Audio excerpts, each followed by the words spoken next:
The Mafia boss closed every gate after she left, but what he found changed. Everything. I chose the red dress on purpose. I chose the bare back, the swept-up hair, the slow turn on the villa steps, because I needed Raphael Corvini to remember exactly what he was losing. I needed him angry enough to survive what came next, and not 1 second sadder than that. My name is Chiara Santaloni, and on the night I walked out of the only home that had ever felt like mine, I did not cry. I had cried enough in the weeks before, alone in the chapel behind the east wing, my hand pressed flat against a stone wall that held a secret older than either of us. The rain had started an hour earlier. It fell the way it always fell over the Corvini estate, hard and indifferent, as if the sky itself had decided long ago that this family did not deserve gentler weather. I stood at the top of the steps and looked back once, only once. I let him see my eyes, and I made sure they held no apology. Raphael stood at the iron gate with the fleur-de-lis medallion, his shirt soaked through, his men frozen behind him like they already understood not to move. I had learned, in the 8 months I'd loved him, that stillness in that man was more dangerous than any gun. He did not chase me. He did not call my name. He simply watched, and I knew he was already rewriting the story of us into something he could survive. I let him. God forgive me. I let him believe I had chosen comfort over him, some easier man, some easier life, because the truth would have gotten him killed faster than any bullet. The truth was this. 3 weeks before I left, I found my mother's handwriting inside a compartment beneath the chapel's floor stone, a section of the old estate no one had touched since before I was born. My mother, Isabella Santaloni, had worked for the Corvini family decades ago, not as a maid, not as a mistress, as the keeper of their ledger, the true one, the one that recorded not money but sins. She had died when I was 6. A car accident, everyone said. Wet road, bad tires, a tragedy and nothing more. I had believed that for 24 years, the way children believe the version of the story that lets them keep breathing. The pages I found under that floor stone did not use the word accident. They used the word Silvio. I did not know then everything that name would come to mean. I only knew that the man Raffaele trusted like a father, Don Silvio Malatesta, the family's consigliere since before Raffaele could walk, appeared in my mother's careful handwriting beside a date, a location, and a sentence I have never been able to fully forget. He will make it look like rain. My mother died on a rain-soaked road. I read that page on my knees in a stone room that smelled of candle wax and dust, and I understood with total clarity that if I told Raphael what I had found, 2 things would happen. He would confront Silvio directly, because that is who he is, a man who walks toward fire instead of around it. And Silvio, who had spent 30 years becoming untouchable, would kill him before Raphael finished the first sentence of the accusation. So I did the only thing that made sense to a woman who had already lost one parent to that man's patience. I left before I could be used as the reason Raphael got careless. I left before Silvio could look at my face and see my mother's eyes, and understand that the ledger's keeper had a daughter who might one day go looking. I took nothing from the estate except a small brass key I found taped beneath my mother's photograph, a key I did not yet understand, shaped at its head like the same fleur-de-lis carved into the estate's front gate. I did not know what it opened. I only knew it was hers, and that she had hidden it the way you hide something you expect someone to need someday. I have spent 4 months since that night becoming someone Silvio Malatesta would never recognize. I changed my name in the small ways that matter, not on paper, but in habit. The coffee shop I no longer visit, the friends I no longer call, the version of my laugh I no longer let out in public. I have spent those months building, piece by careful piece, the proof my mother started and never finished. Tonight I am done waiting. Tonight I am sending Raphael Corvini the key, tied in black ribbon with 6 words that will either save him or destroy us both. You closed every gate, but not this one. I do not know if he will understand. I do not know if 4 months of silence has curdled whatever he felt for me into something closer to hatred. I only know that a woman cannot carry her mother's unfinished truth forever without setting it down somewhere it can finally do some good. And I have run out of quieter ways to do that. What I did not expect, when I finally sent that key into the dark, was how fast the past comes running once you open even one door to it. Subscribe moment. If you're already leaning forward, wondering what's inside that vault beneath the chapel floor, that's exactly where I need you. Hit subscribe now because the rain is only getting started, and where this goes next, you will not want to miss a second of it. Before I explain what happened after I sent the key, you should understand who my mother was, because everything that follows only makes sense once you know what it meant for a woman like her to keep a ledger for a man like the elder Don Corvini. Isabella Santaloni was not born into that world. She was a bookkeeper's daughter from Palermo, who could hold numbers in her head the way other people hold songs. Raffaele's father discovered her working nights at a shipping office and recognized, correctly, that a woman who could remember every discrepancy in a column of figures was worth more to a man in his business than any soldier with a gun. He brought her into the family not as family, but as memory.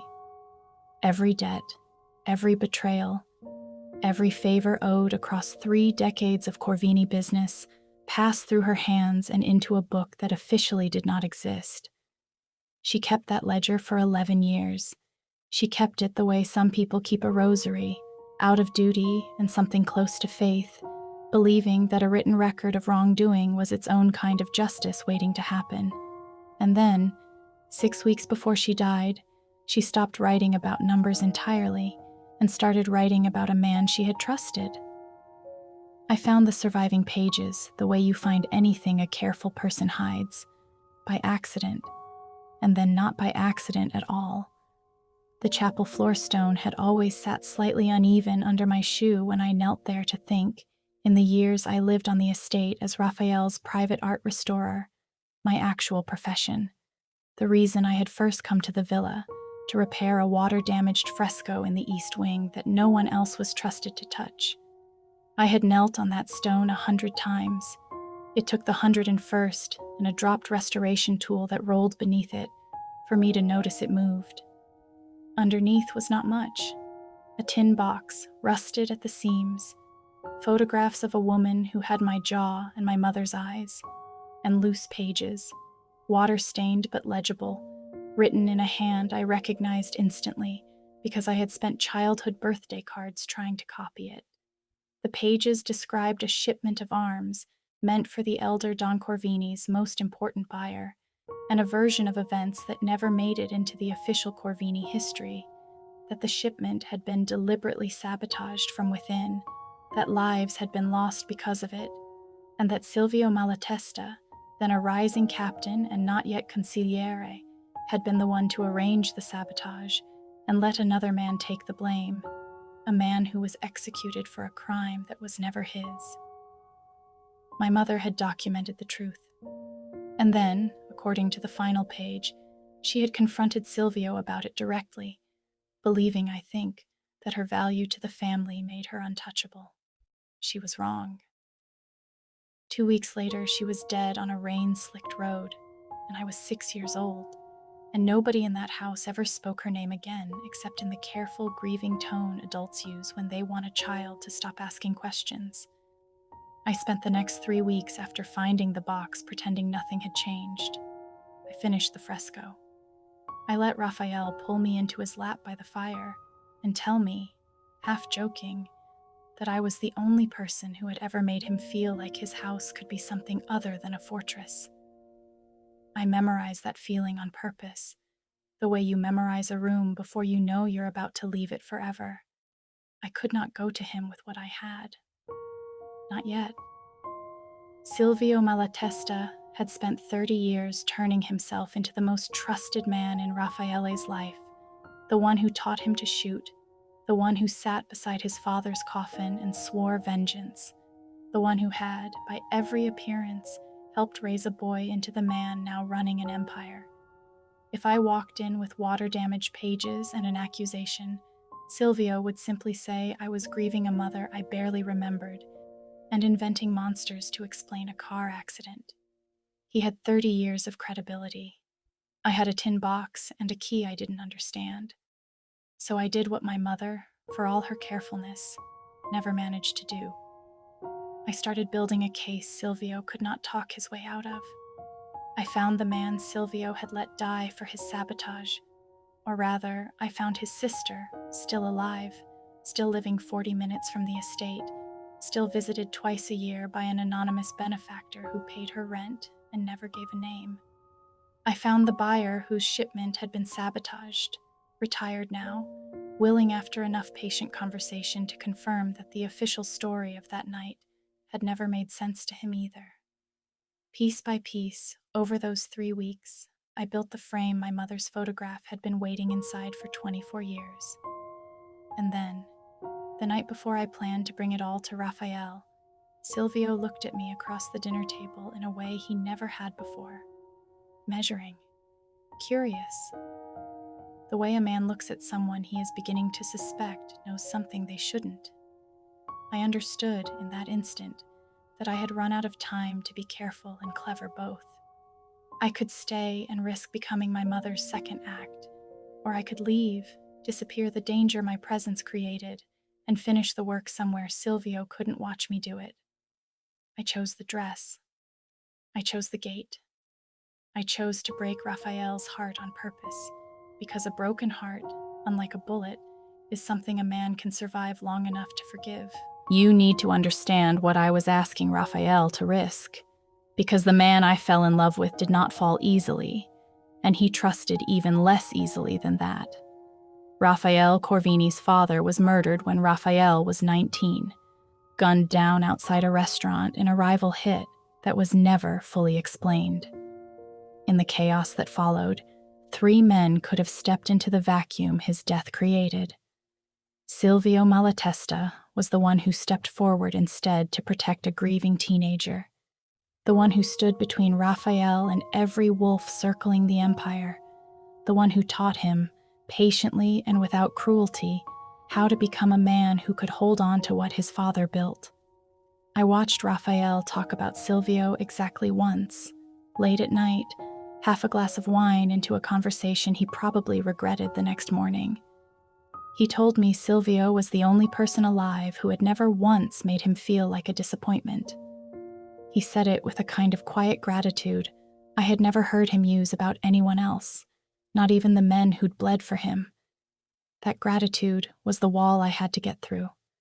Not Silvio's cunning, not his 30 years of careful reputation. Raphael's love for him. I understood something else too, sitting across from Silvio at that final dinner, watching him measure me with those pale, patient eyes. A man who could orchestrate a young soldier's execution to cover his own sabotage, who could arrange a car accident to silence a woman who trusted him, who could then spend 3 decades playing surrogate father to the son of the man he'd ultimately helped destroy. That man was not merely dangerous. He was patient in a way violence rarely requires. He had built his entire second life on being underestimated as gentle.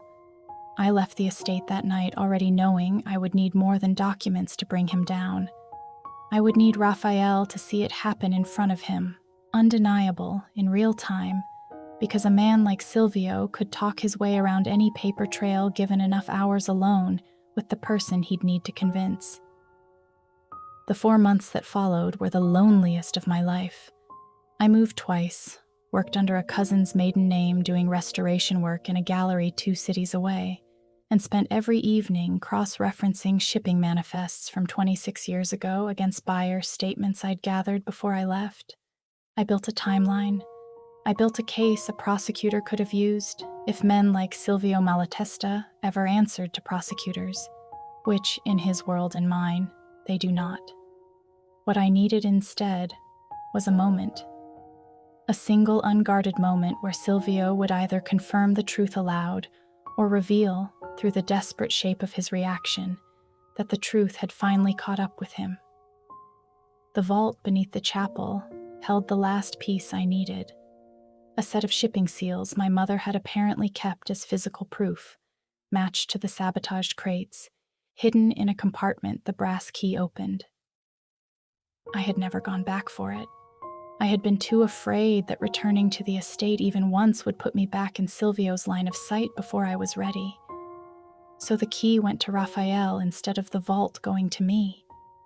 I needed him to open it himself, to see with his own hands what his own father's most trusted man had done, because a truth Raphael uncovered would land differently than a truth I simply told him.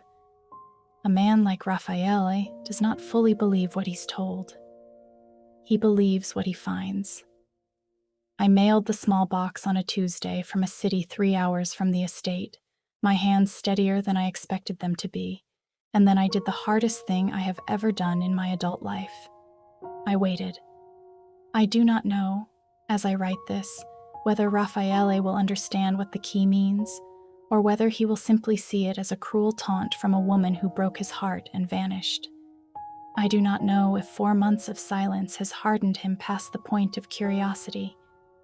I only know that somewhere in that estate, behind the eyes of the man he calls his second father, is a truth that killed my mother, and will, if left alone, eventually come for him too.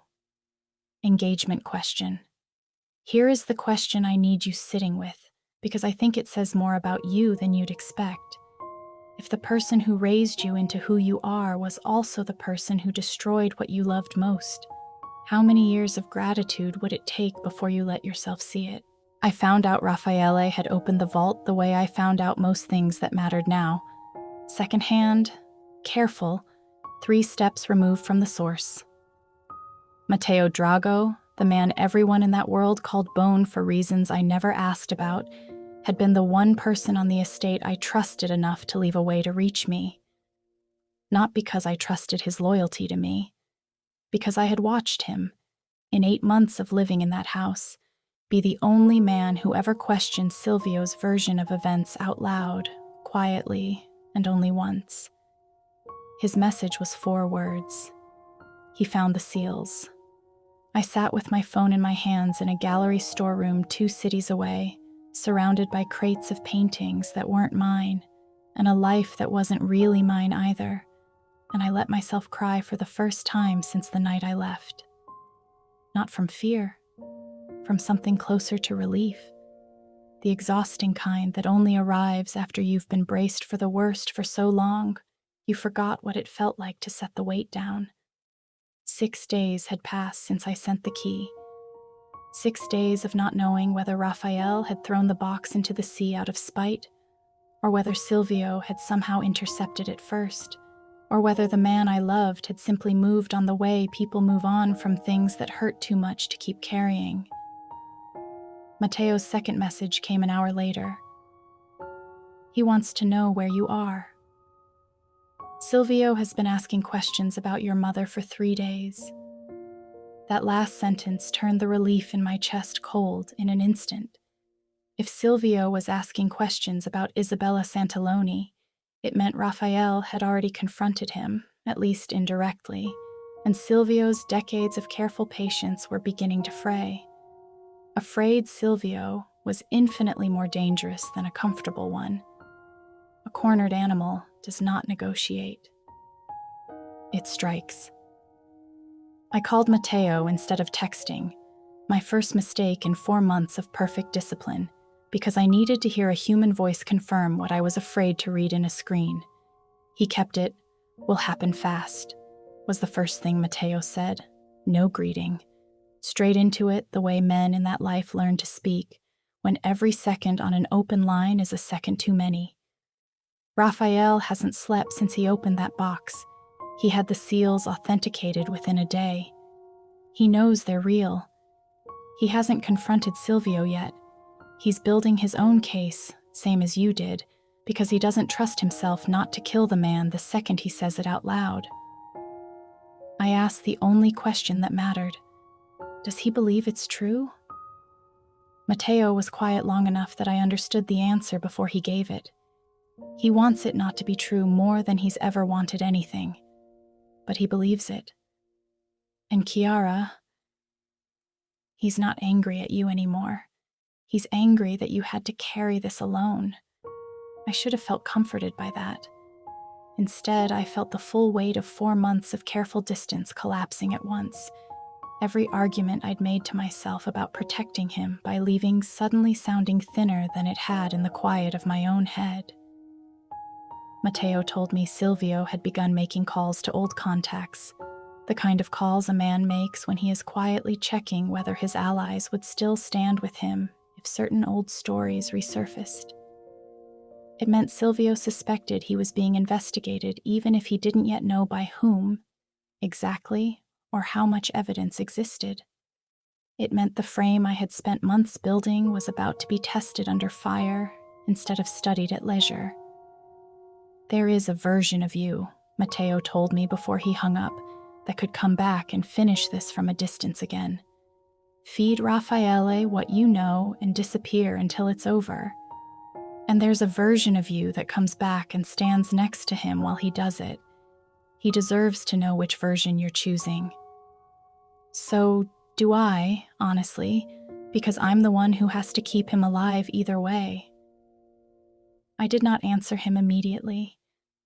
I sat in that storeroom for a long time afterward, surrounded by other people's unfinished restorations, and thought about my mother confronting Silvio alone, believing her value would protect her, and dying for that mistake on a wet road 24 years later. I was not going to make my mother's mistake, but I understood, sitting there, that I also was not going to make my own mistake twice. The mistake of believing that loving someone from a careful distance was the same thing as protecting them. I booked a train back to the estate for the following morning. Before I left, I sent Raphael the second message of my life since that rain-soaked night. Not the key this time. Just 7 words. I'm coming home to finish it. The estate looked exactly the same and completely different when the car finally pulled through those iron gates. The fleur-de-lis medallion still swinging faintly in a wind I remembered from a dozen ordinary evenings before everything became about ledgers and blood. Raphael was waiting at the top of the steps this time instead of at the gate below, and for one unsteady second, I saw him the way I had trained myself not to let myself see him in 4 months of discipline. Not as a mafia boss, not as a man tangled in a 30-year betrayal, but as someone who had clearly not slept properly since the night I left, dark under his eyes, a stillness in his shoulders that read less like control now and more like restraint over something that wanted very badly to break. He did not run down the steps to meet me. He waited, the way he'd waited at the gate, because I think some part of him needed to see, with his own eyes and no illusions this time, that I was choosing to walk toward him and not the other way around. I climbed the steps slowly. When I reached him, I did not reach for an explanation first. I reached for his hand, and I said the only thing that felt true enough to start with. I'm sorry I let you believe I stopped loving you. I never did. I left because loving you and keeping you alive stopped being the same choice for a while. He did not speak for a long moment. When he finally did, his voice was rougher than I remembered it. Show me the rest, he said. Not the pages, not the seals. I need to hear the whole thing from you, from the beginning, in the place your mother hid it. We walked to the chapel together in silence, past the fresco I had spent 3 weeks restoring in a life that felt like it belonged to someone else now. And I knelt on the same uneven stone and told him everything. The sabotage, the executed soldier who took Silvio's blame, the sister still quietly paid off twice a year, the shipping seals hidden beneath the floor by a woman who understood, near the end of her life, that written truth outlasts spoken lies. Raphael listened without interrupting once, which frightened me more than if he had shouted, because I had learned in 8 months that his silence was where his most dangerous decisions were made. When I finished, he was quiet for a long time, looking at the floor stone rather than at me. "He held me responsible for nothing," he said eventually. He held Silvio responsible for everything, and himself responsible for one thing only: 30 years of not looking closely enough at the man who raised him, because looking closely felt like a betrayal of a grief he'd never fully processed. I let him have that silence. I had learned, in 4 months alone with my own guilt, that some truths need room before they can be carried out loud. It was Matteo who broke the moment, appearing at the chapel door with an expression I had not seen on him before: controlled panic, the specific kind soldiers get when the timeline they were counting on has suddenly collapsed. "Silvio knows," he said. "One of his men saw Chiara's car come through the gate 20 minutes ago. He's already making calls.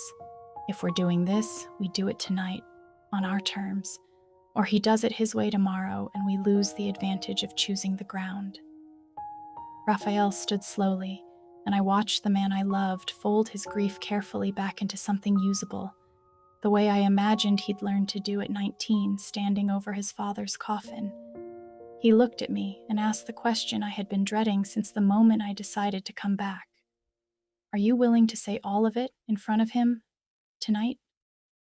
Because a confrontation without you standing there holding the proof is just my word against 30 years of his."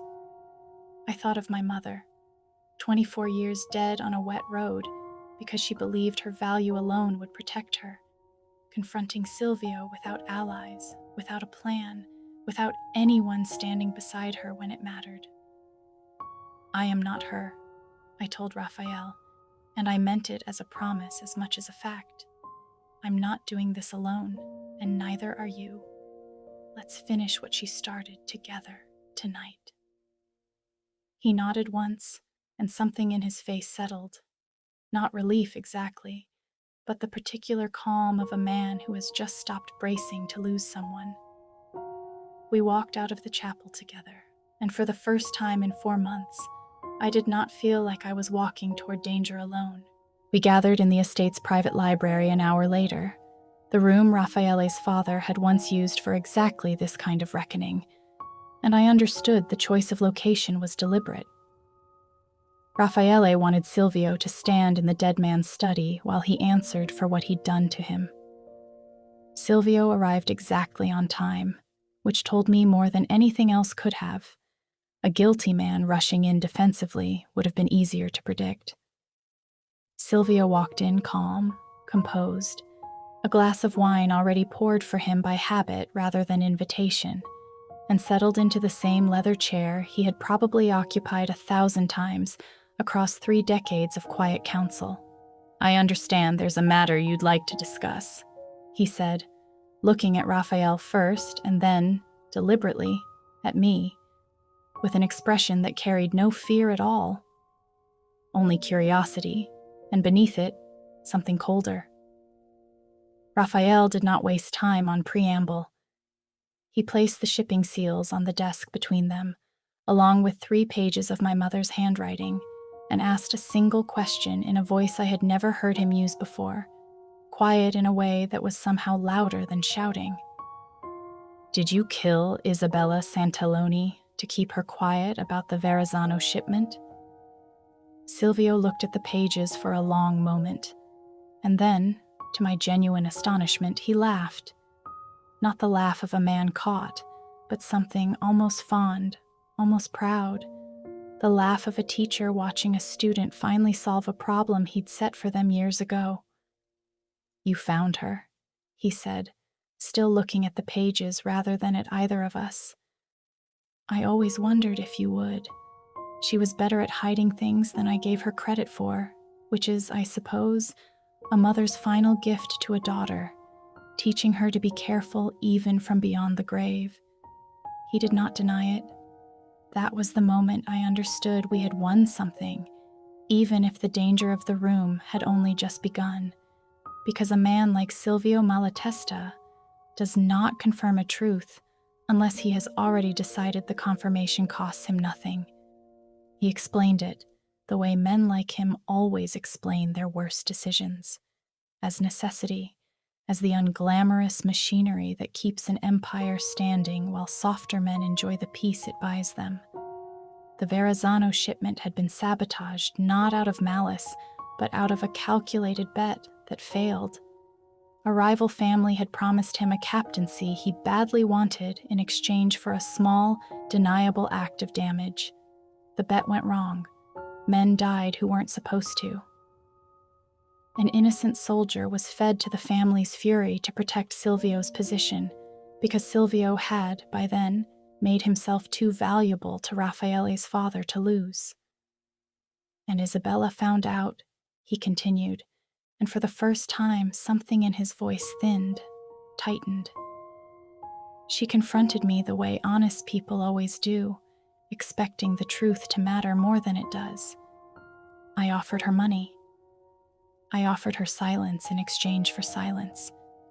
She told me she would tell your father everything within the week, Raphael, because she believed loyalty to the truth outweighed loyalty to her own safety.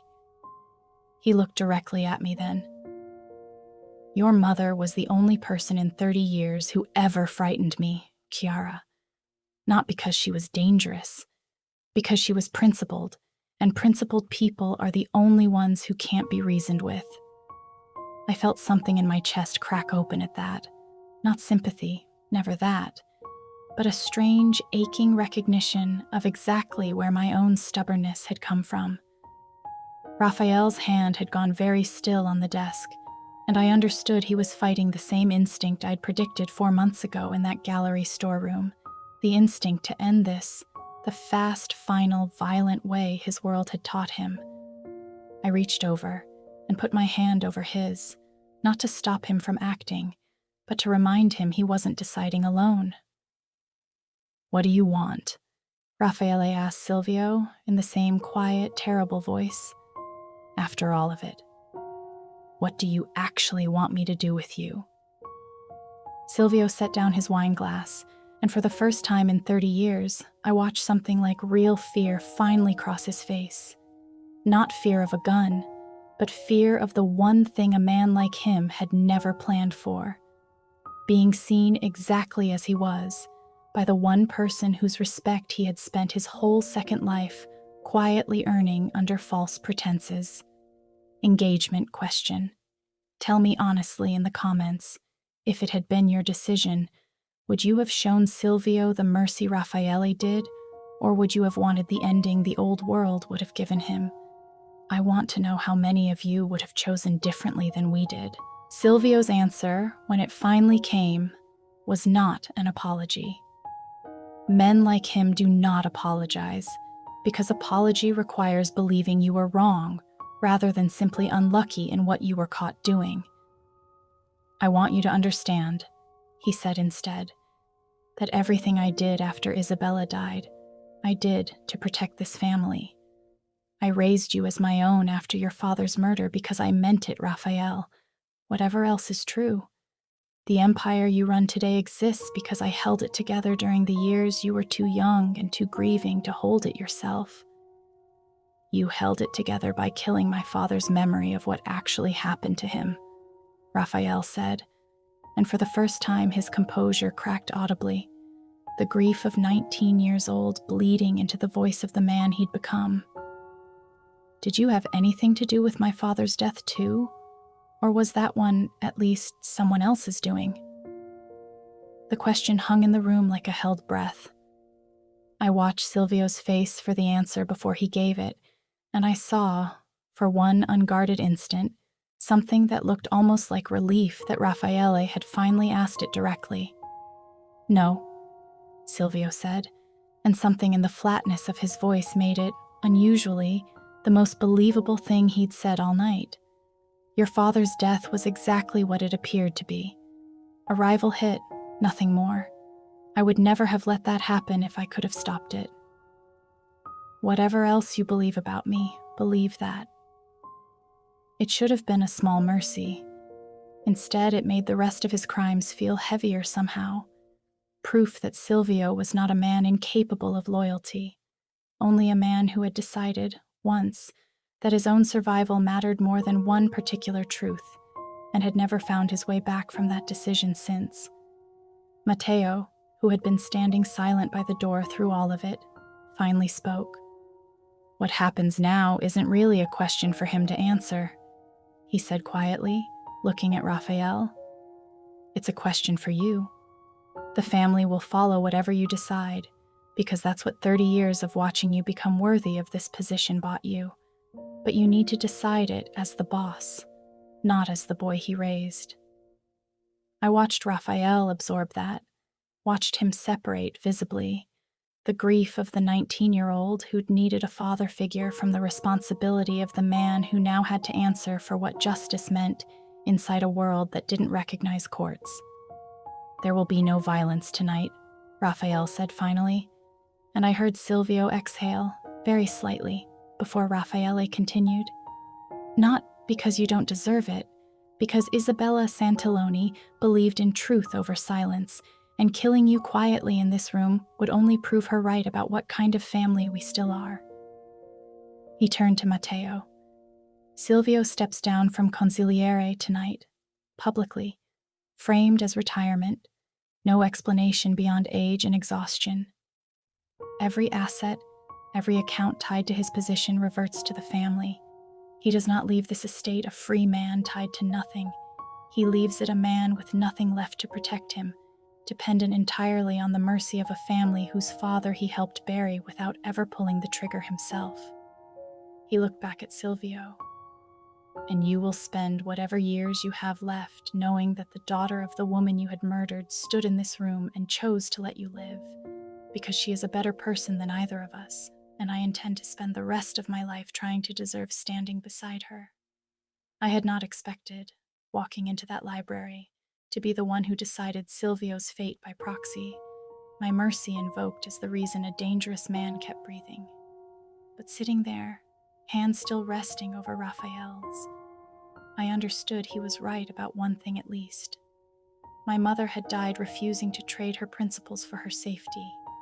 Answering her death with an execution in a dead man's study would have honored her memory with exactly the kind of violence she'd spent her whole quiet, careful life trying to hold at bay. Silvio left the room that night smaller than I had ever seen him, stripped of 30 years of borrowed authority in under an hour, and I understood we had won something real. Even as Matteo's face across the room told me clearly this was far from finished. He'll try something before this settles, Matteo said the moment the library door closed. Men like Silvio don't survive 30 years by accepting defeat gracefully. Tonight bought us the truth. It didn't buy us safety. He was right. Silvio had left the estate that night quieter and smaller than I'd ever seen him. But a man who has spent 30 years surviving on patience does not disappear simply because he has been humbled once. Matteo's warning turned out to be generous by half a day. I woke the next morning in Raphael's bed for the first time in 4 months, sunlight coming through curtains I had once known well enough to describe with my eyes closed, and for a few unguarded minutes, I let myself believe the worst of it was over. Raphael was already awake beside me, watching me with an expression I hadn't earned yet. Patient, careful, the look of a man rebuilding trust one quiet morning at a time, rather than assuming 4 months could be undone by a single confession in a chapel. The peace lasted until Matteo's voice came through the door, tighter than I'd ever heard it. Silvio's gone.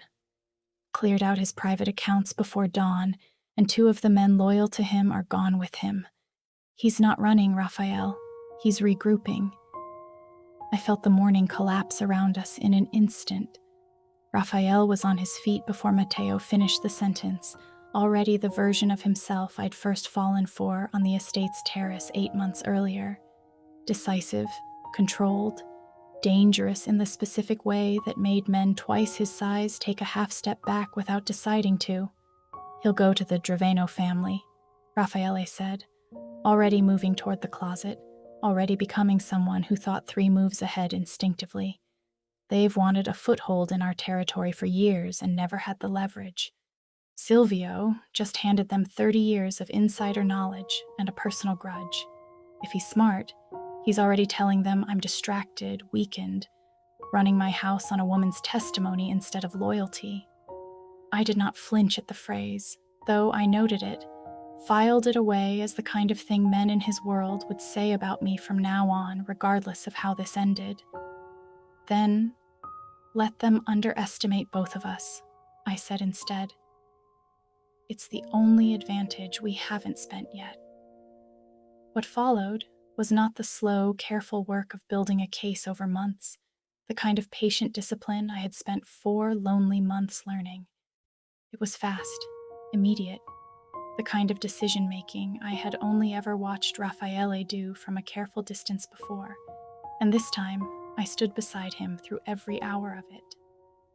Matteo confirmed by midday that Silvio had indeed reached out to Salvatore Draveno, the head of a rival family that had spent a decade circling Corvini territory, looking for exactly the kind of internal crack Silvio now represented. A meeting was already being arranged, Silvio offering 30 years of Corvini secrets in exchange for protection and a captaincy in Draveno's organization, the very thing he'd once sabotaged a shipment to earn from a different family decades earlier. He hasn't changed at all, I said, reading the intelligence Matteo brought us. He's making the exact same bet he made with my mother's shipment, just with a different family holding the other end of it. Raffaele looked at me for a long moment. Then that's how we end it, he said, not with force. With the same weakness that's defined every choice he's ever made. He trades loyalty for advantage every single time. We give him one more chance to prove it, in a room where we control what he doesn't know we already have. The plan that came together over the next 6 hours was not elegant, but it was ours. Built jointly, for the first time, out of my 4 months of careful documentation and Raphael's decades of understanding exactly how men like Silvio and Draveno thought under pressure. We would let the meeting happen. We would let Silvio believe he had successfully sold Corvini secrets to a rival family. And then, in the moment he felt safest, we would let Draveno discover that everything Silvio had handed over was, in fact, evidence, carefully arranged, undeniable, proof that Silvio Malatesta was a man who had betrayed every family he'd ever served the instant it benefited him, including, soon, the one currently offering him shelter. A man who'd betray one boss will betray the next, Raphael said, watching me finish the final pages of the file we'd hand-deliver to Draveno's people, through a channel Matteo trusted. Draveno doesn't need to love us to understand that. He just needs to understand Silvio is a liability wearing a gift box. I looked at the man beside me, the man I had left in the rain 4 months ago to protect him from exactly this kind of danger, now planning, calmly and completely, to walk directly into it beside me instead. And I understood something I hadn't fully let myself feel until that moment. This was not a version of Raphael who needed protecting from the truth. This was a version of him made stronger by finally having it. By nightfall, the file was in Draveno's hands. By midnight, Matteo's contact inside Draveno's organization confirmed what we had gambled everything on. Salvatore Draveno did not want a man who'd betrayed his own family standing inside his. Silvio Malatesta walked into that meeting expecting shelter and walked out of it an hour later, with nowhere left in either territory willing to have him. He came to the estate one final time 3 nights later, and I have thought often, since, about what it must have cost a man who had spent 30 years being underestimated on purpose to arrive somewhere with nothing left to bargain and no one left willing to shelter him. He did not come armed. Matteo's men found that out fast, searching him at the gate the moment his car pulled through. The same iron gate with the fleur-de-lis medallion where I had once stood watching Raffaele decide who I was going to become in his memory. Silvio came, it turned out, to say exactly one thing, and he said it standing in the rain because Raffaele would not let him inside the house again. "I'm not asking for mercy," Silvio said, water running down a face that looked, for the first time since I'd met him, genuinely old. "I'm telling you where the last of it is. Everything I ever held over anyone in this family. Every debt, every secret, every piece of leverage I built across 30 years to keep myself untouchable. It's yours now. I have nothing left to protect myself with, and I find I don't have the energy left to want to." Raphael stood at the top of the same steps I had once stood on in a red dress, and I watched him make a choice that told me, more than any words could have, exactly who he had become in the 4 months I'd been gone and the 4 days since I'd returned. "Give it to Matteo," he said. "All of it. And then go somewhere far enough away that I never have to decide, twice in one lifetime, whether the man who raised me deserves to keep breathing."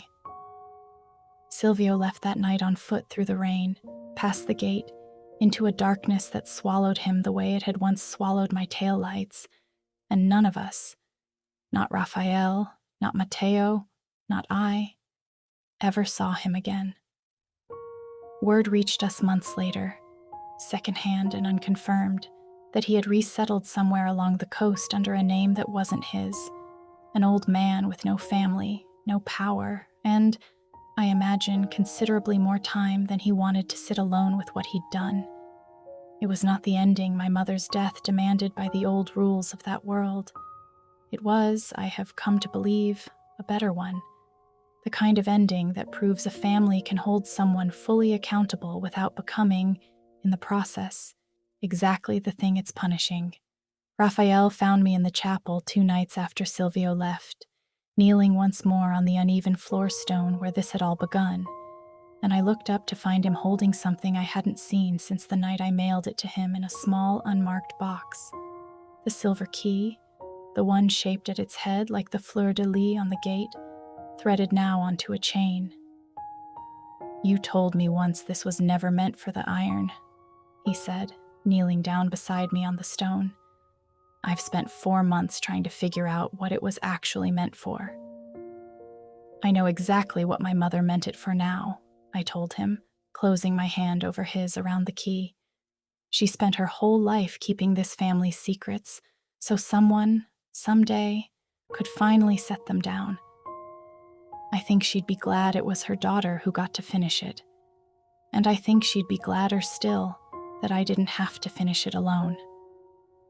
Raphael did not propose to me that night, not with rings or ceremony, not with the kind of theater his world sometimes demanded of moments like this.